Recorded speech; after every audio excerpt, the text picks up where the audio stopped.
O céu e a terra passarão, mas as minhas palavras não passarão. Palavras de Jesus. E estas palavras são tão assim concretas e verdadeiras, são tão autênticas que o Senhor disse isso há 2000 anos. E elas continuam permanecendo. Como ele disse, como ele mesmo falou, passarão o céu e a terra, mas as minhas palavras não passarão. Interessante, e esta mesma palavra que inclusive nós cantamos aqui para acolher, né, na entrada, ó dá-me sede da palavra, fome da palavra, amor pela palavra, uma inspirada, foi a Ritinha que é a autora dessa canção, o Carlão, né, aliás, o esposo da Ritinha, uma inspiração. De fato, nós precisamos ter esta fome da palavra, esse desejo da palavra. Aliás, irmãos, para um cristão, esta comunhão, este contato, esta intimidade com a palavra, que é Jesus, é uma necessidade. Não tem como ser cristão se a gente não tem uma intimidade, se não buscamos uma intimidade com a palavra. E quando nós falamos de palavra, amados, nós estamos falando sim da Sagrada Escritura, né? Nós estamos falando do texto sagrado, da Bíblia, mas nós estamos falando dentro da nossa igreja, num contexto geral, porque tudo foca Jesus. Jesus é o centro de tudo, de tudo.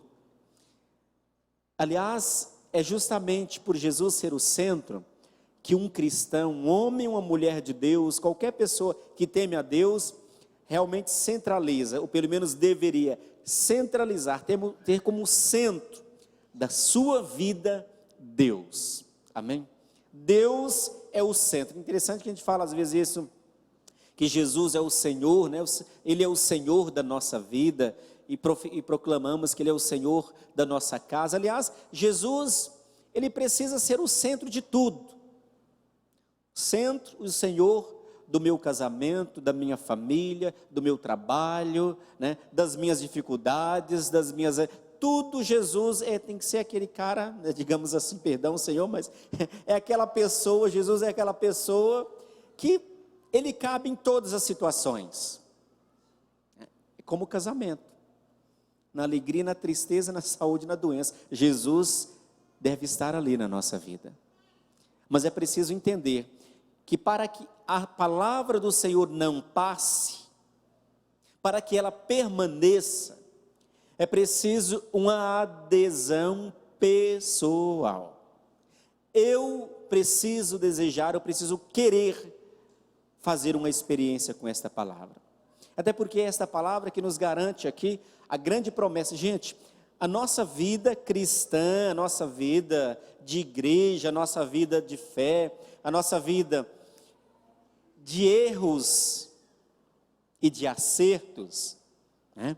A nossa caminhada de muitas, graças a Deus, muitas celebrações, muitas festas, muito júbilo, mas também de tropeço, às vezes de lágrimas. Tudo isso tem um único sentido, que é o Senhor e a promessa principal que o Senhor nos garantiu, que é o céu. As leituras desse final de semana já começam a nos mostrar justamente uma tonalidade assim, mais escatológica. O Cristo que deve voltar. E todo cristão, toda pessoa que crê em Jesus, que crê em Deus, justamente deve viver essa expectativa da segunda vinda de Jesus. Interessante, por que os textos vão começar agora a nos mostrar um pouco esse lado? Justamente porque nós estamos indo em direção à celebração do Natal. Jesus que vem, Jesus que irá nascer, né? Jesus que é gerado no ventre de Maria, e nós vamos celebrar então o nascimento dele. Mas ao mesmo tempo que nós estamos também numa constante vigília. É isso, amados, que dá sentido à vida de um cristão. A minha vida e a sua é uma constante vigília. Por isso, e é interessante, como se faz esta vigília? Quando aqui no início da missa, nós fazemos, por exemplo, o ato penitencial, né? Sempre nos dando conta que somos pecadores, que falhamos, e nós não podemos nos cansar, nem desanimar de pedir perdão a Deus. Não podemos nos cansar de olhar para as nossas misérias, e nem podemos nos acomodar nas nossas misérias.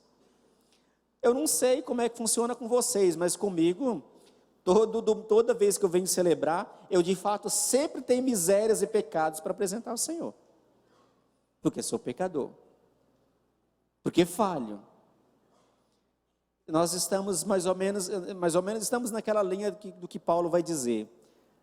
Queria tanto fazer o bem, mas não consigo. Acabou fazendo o mal que eu não gostaria de fazer. São Paulo diz isso. E eu penso que essa seja a vida de um homem e de uma mulher de Deus. Mas padre, quem está lá fora não tem pecado? Também tem. Só que eles não têm consciência do pecado. Muitos não foram ainda iluminados pelo Espírito Santo, para se darem conta das suas misérias, das suas fraquezas, dos seus erros. Portanto, quem se apresenta diante de Deus com um coração contrito e arrependido, buscando realmente um caminho de conversão, é aquele que se dá conta. E por um outro lado, irmãos, é preciso de fato nos empenharmos nesse caminho de vida, constantemente, porque nós ouvimos aqui o Senhor falando, o último versículo do Evangelho de hoje: quanto ao dia e a hora, ninguém sabe. Jesus está falando, né? Nem os anjos do céu, nem o Filho, mas somente o Pai.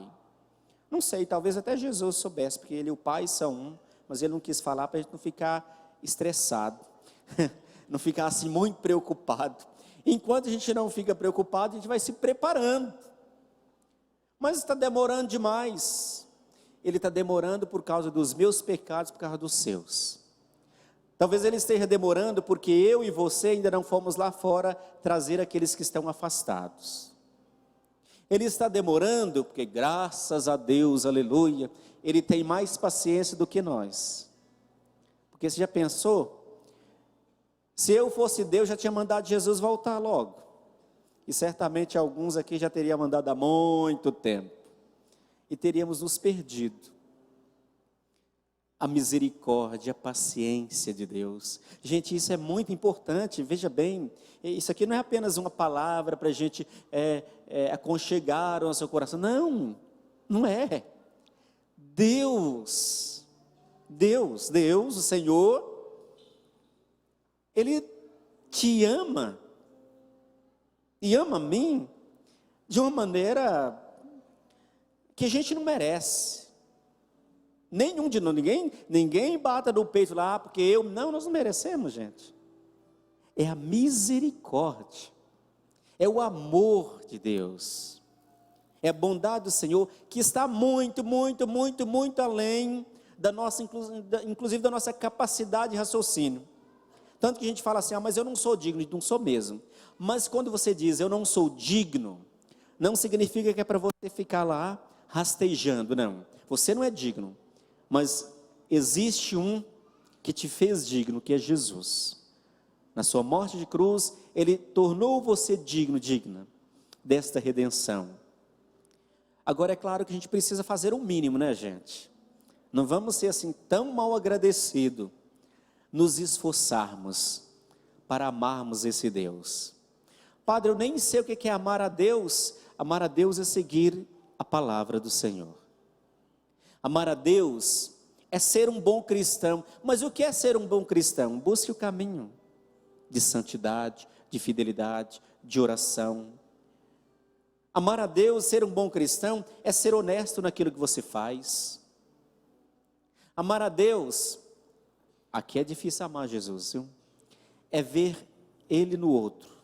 Nós ouvimos esses dias passados aí, Jesus falando que Ele está no pequeno. Aliás, hoje nós estamos, unidos ao Papa, rezando, o Dia Mundial pelos Pobres. É ver Cristo no outro, e não somente nessa pobreza material falando, mas ver o Cristo naquele que convive com a gente.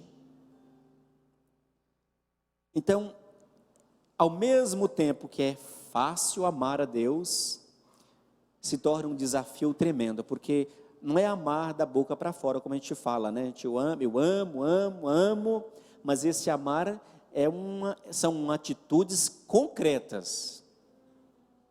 Concretas. E o Senhor está dizendo que Ele voltará. Ele voltará. O fato de você estar aqui agora, de manhã, nesta igreja, no santuário, significa que justamente você está preparando a sua vida e preparando também a vinda do Senhor. Por que uma constante vigília? Porque nós não sabemos, ele fala ali no Evangelho, quando? É preciso estarmos atentos, porque hoje, sobretudo com a questão da mídia, né, dos meios de comunicação, a gente vê tanta bobagem, tanta coisa sem fundamento nenhum, né? No YouTube da vida, tantas coisas que não têm fundamento, né? Dizendo tantas bobagens da igreja, do Santo Padre. Quem acessa, geralmente, às vezes, você fica escandalizado com tanta besteira. Não sabemos o dia, não sabemos a hora. E quando eu não sei, o que eu faço? Então eu vou ficar prevenido, eu vou vigiar. Permanecer nos caminhos do Senhor. Porque quando Ele vier, nós ouvimos na primeira leitura do livro de Daniel, o Senhor então virá para o julgamento definitivo. Alguns que irão para a glória eterna, para a felicidade completa com o Senhor, e outros que irão para a condenação eterna. Aliás, é uma coisa que nós precisamos de vez em quando lembrar, que o inferno existe. Padre, quer dizer então que essa história do inferno é verdade? É verdade. Jesus falou. O Evangelho diz isso. A palavra de Deus diz isso. A doutrina da igreja diz isso. Mas não se escandalize, porque também tem gente que não acredita no inferno, né? Tem aqueles que só vão acreditar depois que já está lá. Mas aí não tem mais jeito. Já foi. Não tem como. Promessa de Jesus, alcançarmos o céu. Mas o céu é um caminho a se fazer. Eu gosto muito dessa imagem do caminho, gente, porque ela é uma imagem muito concreta, né? Quando eu faço o caminho do céu, se eu faço o caminho do céu, onde eu irei chegar? Tem gente que está com dúvida. Se eu faço o caminho do céu, irei chegar onde? No céu. É o caminho mais complicado às vezes. Você tem que entrar pela porta estreita, você tem espinhos, você tem uma doutrina, você tem um ensinamento, você tem uma postura de vida cristã que você precisa optar e viver. Quem faz o caminho do inferno, chegará aonde?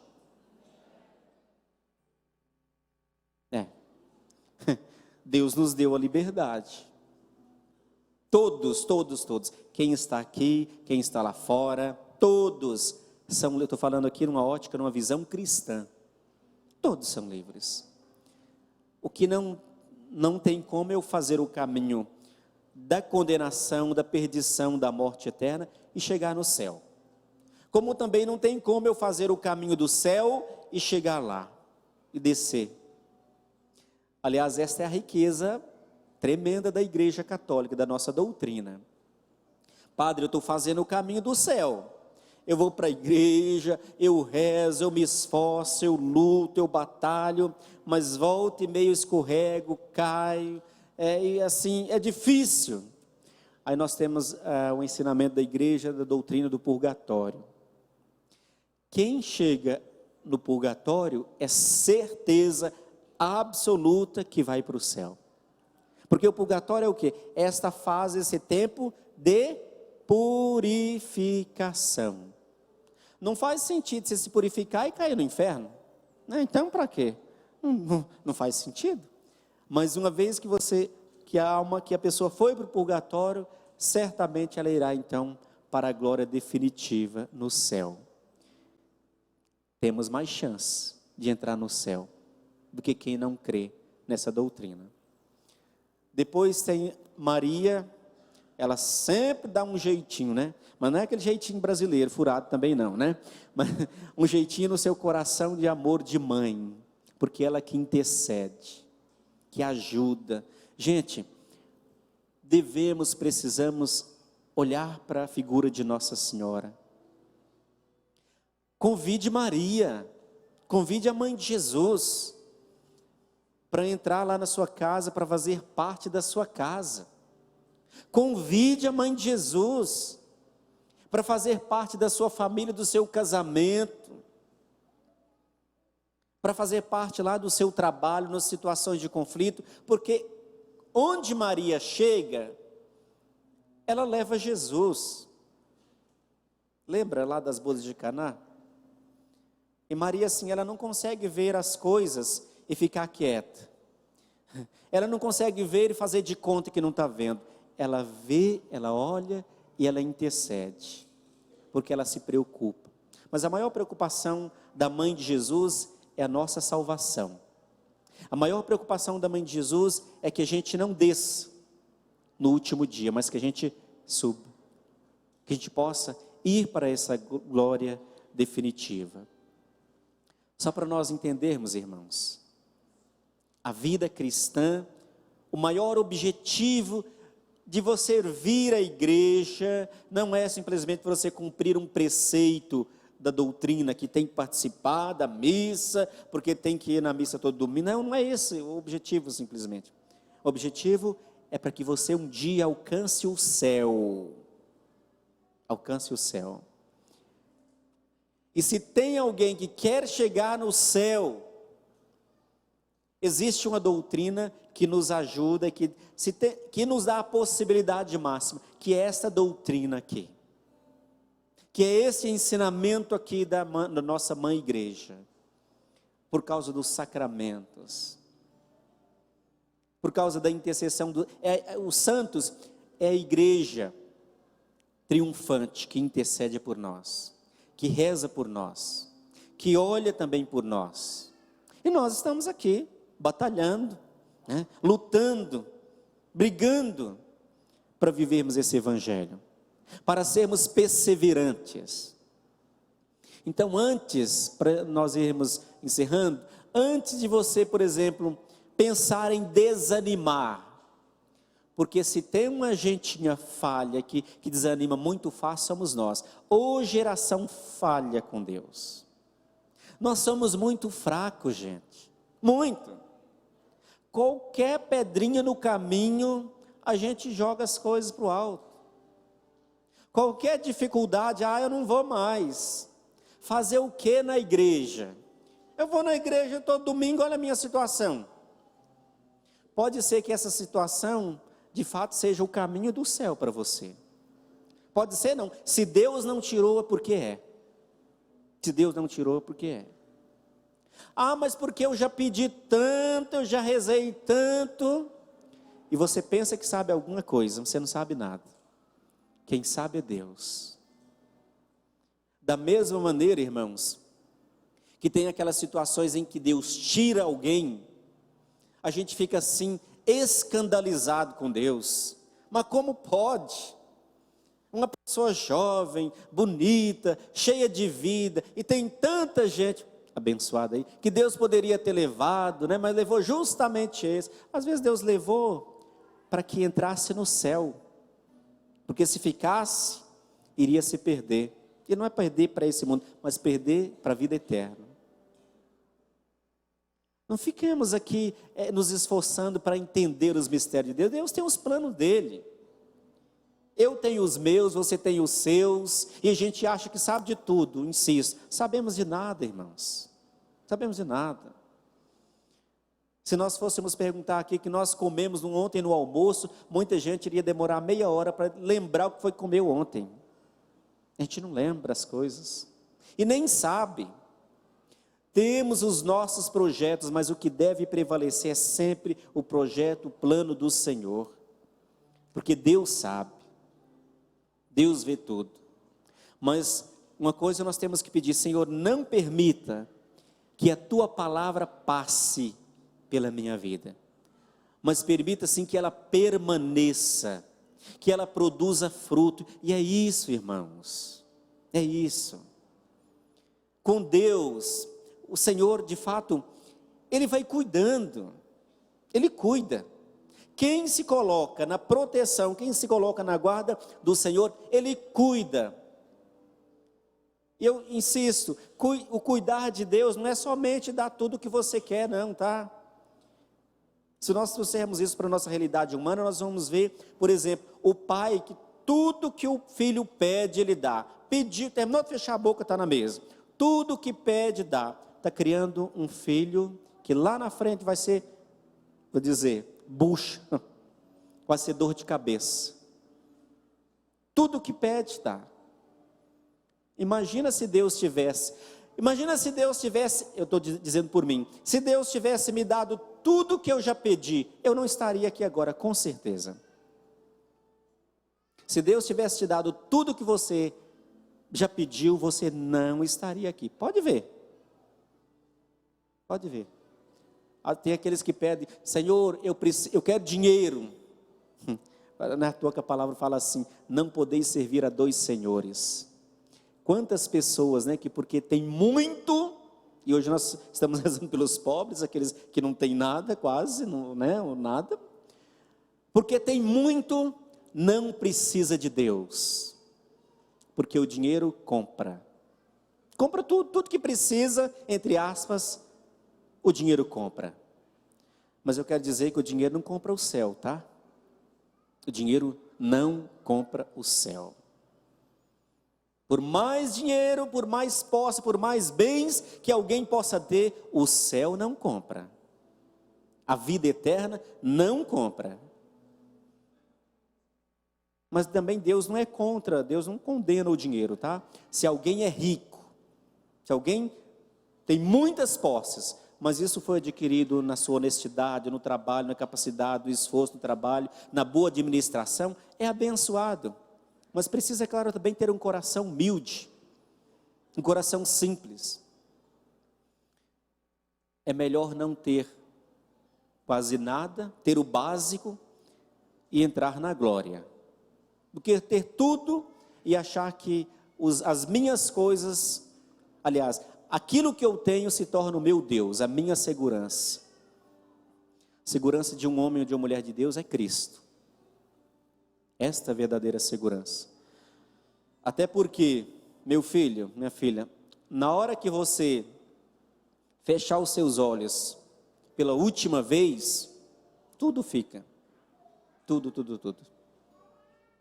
Não se leva nada.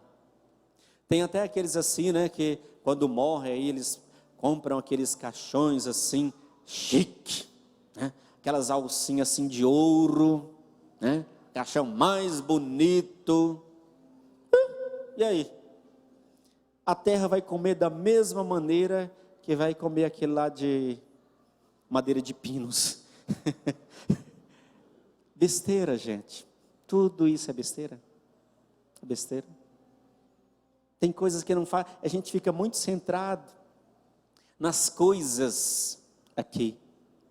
Não estou dizendo que nós não devemos correr atrás dos teus sonhos, teus nossos, não estou dizendo isso, mas estou dizendo que isso não pode ser o centro. O centro é Jesus. O centro é o Senhor. Enquanto isso, nós vamos construindo um mundo melhor. A ordem de Deus é essa: construir um mundo melhor, construir uma sociedade melhor. E se os cristãos, se eu e você, quando nós saíssemos aqui da igreja, nós falássemos mais de Deus, nós teríamos uma sociedade melhor.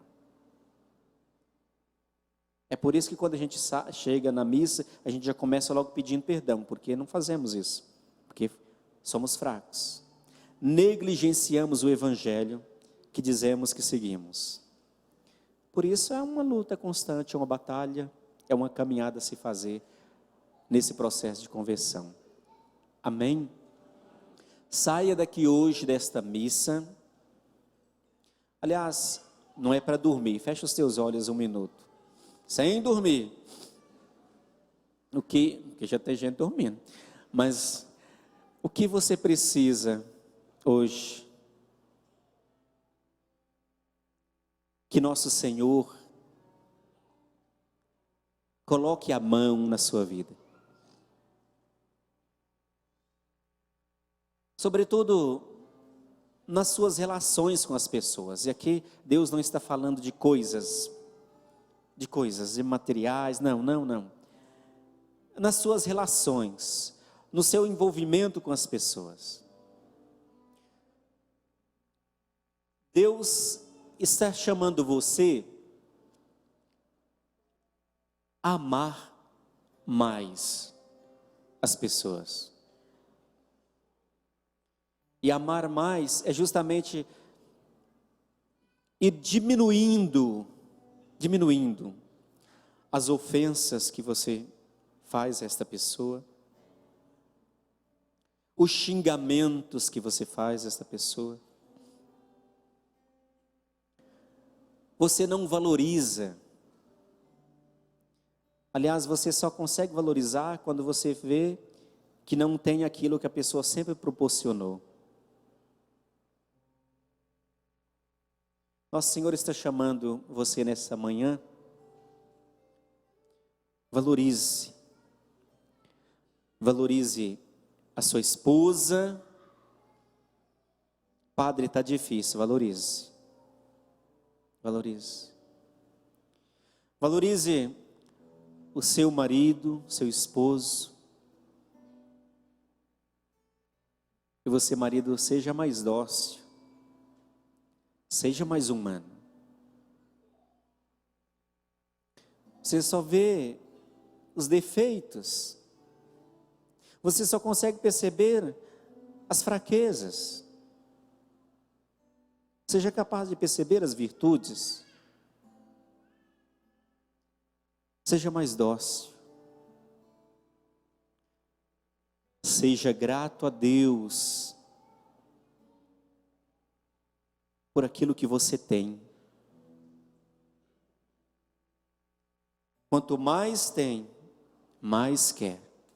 Mais tem, mais quer. Não precisa. Se o que vier, insisto, em nome do Senhor, vier pela sua capacidade, pelo seu trabalho, o Senhor já abençoou.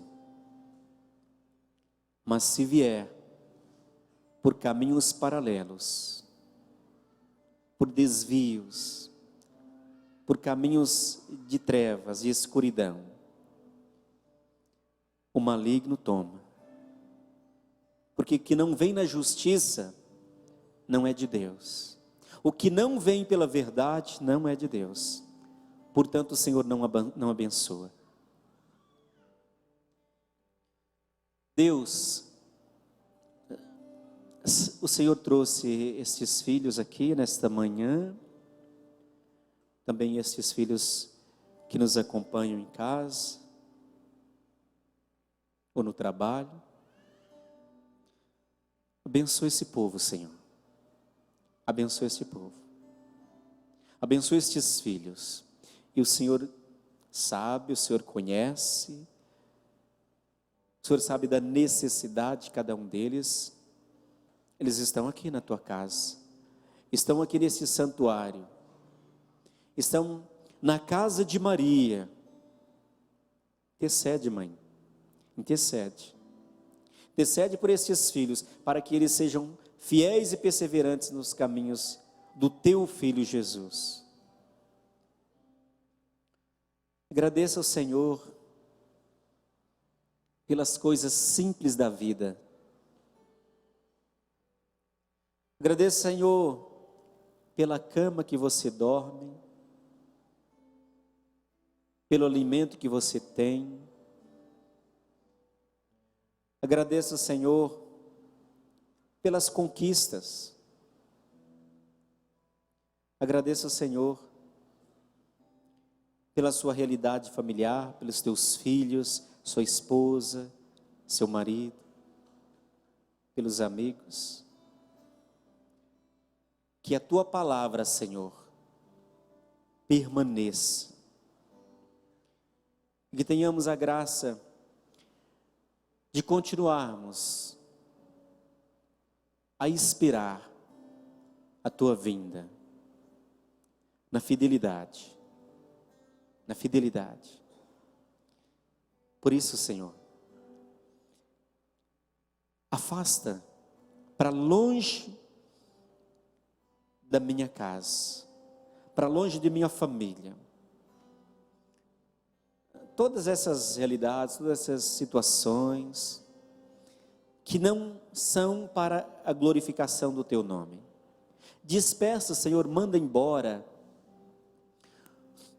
toda presença diabólica, todo espírito de perturbação que causa a desunião, que causa as intrigas, as confusões, que dispersa. Eu não quero, Senhor, dentro da minha casa, no meu lar, na minha família, no meu casamento, eu rejeito tudo isso. Na minha vida e na minha casa, eu só aceito o que for plano de Deus. Se a prova, se a tribulação, se a dificuldade for para glorificar o teu nome, for um caminho do céu, eu aceito, Senhor.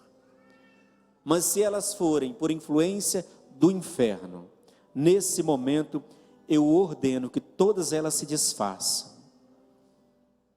se retire, seja aniquilado pela presença do Senhor. Abençoa, Deus, estes filhos. Abençoa, Senhor, as famílias. Abençoa, Senhor, os casais, os namorados, os noivos, as crianças. Lança sobre a tua vida, sobre a tua casa, sobre a tua família, sobre a necessidade que você traz nesta manhã. A bênção de Deus eu proclamo na sua vida, proclamo sobre a sua casa, sobre as situações que você traz nesta manhã aqui nesse santuário.